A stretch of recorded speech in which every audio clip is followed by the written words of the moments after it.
Oke, kita mau lihat satu ilustrasi ini. Coba aku mau ngajak teman-teman membayangkan. Bayangkan nih kita mau naik pesawat tapi kita harus voting dulu. Kita harus voting pilot mana yang akan memiloti pesawat kita. Oke ya, next. Oke, pilot A, tawarannya. Jika Anda pilih saya, maka saya akan terbang sesuai dengan peraturan penerbangan internasional. Pilot B, jika Anda pilih saya, maka saya berikan tiket kelas bisnis gratis. Biasanya di Indonesia pilihnya A apa B? B. Yang A itu udah luar biasa, tapi biasanya di bagian apa dipilih ya Kak ya? Dapat tiket bisnis gratis nih lumayan, apalagi seumur hidup ya Kak ya. Oke, biasanya B ya. Terus apa yang terjadi kalau kita pilih B biasanya teman-teman? Apa? Crash, ada yang bikin kayak gini. Next Kak. Iya benar, pesawatnya bisa terbang kandas, bukannya terbang landas tapi kandas ya. Karena kita seringkali pilih berdasarkan emosi, bukan informasi. Nah, masuk ke pertanyaan selanjutnya. Nih, gimana nih Kak? Ada nggak sih edukasi politik yang baik, yang menarik nih, agar para pemilih pemula ini bisa memilih berdasarkan informasi, bukan emosi? Mungkin sekarang balik dari Kak Mahyudin. Iya. Kalau kami di pengawas pemilu kan memang melakukan kegiatan sosialisasi ya. Sebelum tahapan pemilu tahun kemarin itu kami juga terus ya.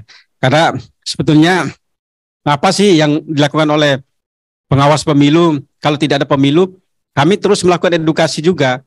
Menjelaskan tentang ya tugas daripada teman-teman sebagai rakyat itu bagaimana dalam hal mengawasi, melakukan pencegahan. Nah, demikian juga kami menjelaskan peran kami sebagai pengawas pemilu, apa saja yang harus dilakukan oleh kami. Nah, peran dari partai politik ini sendiri kan juga untuk memberikan edukasi dan pendidikan politik kepada masyarakat.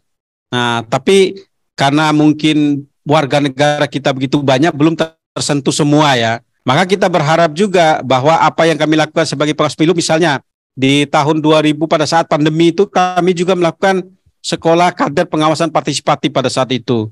Jadi menyebarkan informasi apa sih yang menjadi tanggung jawab kita sebagai warga negara gitu.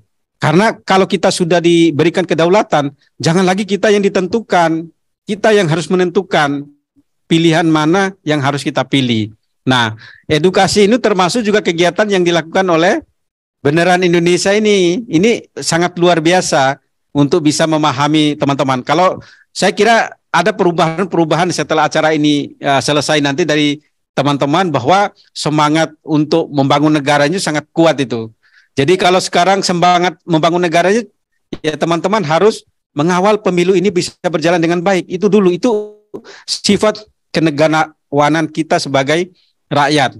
Nah, kalau kita apa sih yang harus saya lakukan atau apa sih yang teman-teman lakukan sebagai seorang negarawan? Ya udah kawal pemilu aja.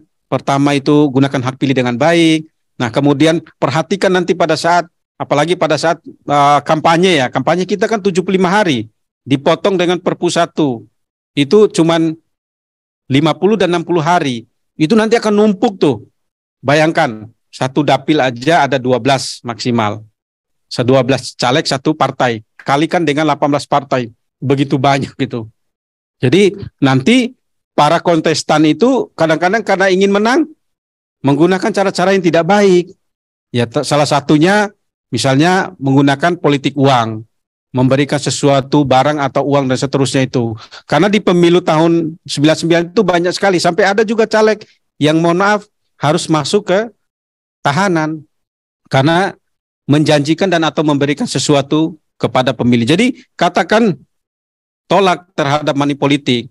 Nah itu peran-peran kita semua sebetulnya termasuk teman-teman ini yang kemudian nanti akan mengambil estafet kepemimpinan itu harus benar dijaga dari sekarang.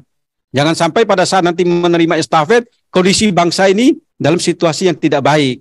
Nah kalau bisa dikawal dari sekarang pada saat nanti estafet teman-teman yang nanti menjadi pemimpin negara sudah baik tinggal jalankan dengan baik. Nah, oleh karena itu partisipasinya hari ini sangat penting untuk mengawal itu. Kan nggak mungkin tiba-tiba teman-teman jadi legislatif, saya mau ngapain ya? Karena nggak ngerti dari sejarah perjalanannya itu.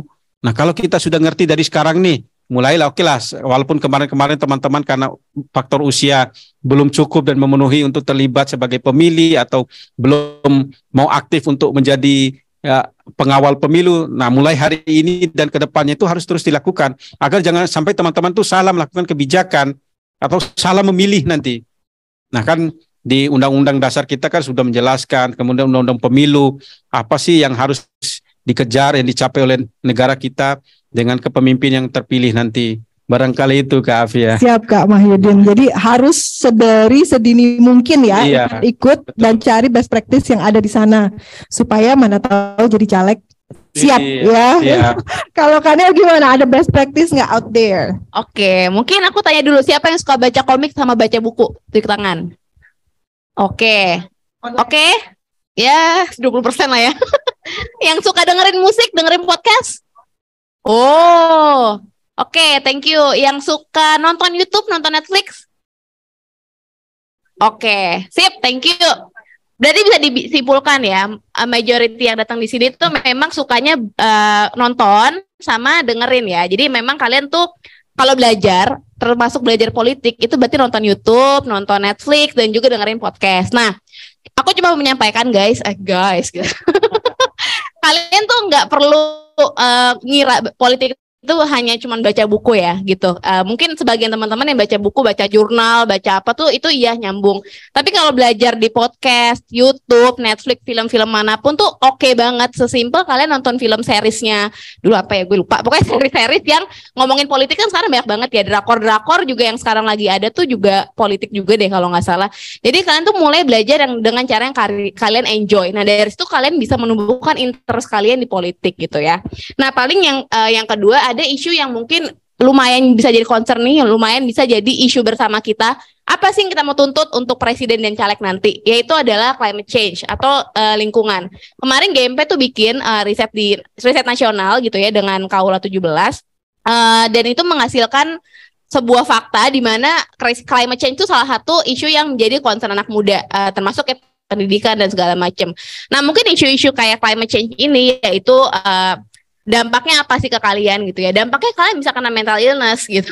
Jadi bukan hanya dunia yang kejam ini, tapi climate change juga. Kenapa? Karena kalian tuh anxiety jatuhnya kayak, aduh ke depannya makin panas gak nih bumi? Aduh gue kalau punya anak nanti anak gue bakal punya udara yang bersih atau enggak? Nah isu-isu kayak gitu kan simple, tapi kayak kalau dipikirin tuh panjang banget dampaknya gitu ya. Dan bahkan sekarang kan 1,5 derajat loh suhu bumi udah naik dalam 10 tahun terakhir. Itu kenaikan terpanas lah ya selama beberapa dekade gitu ya.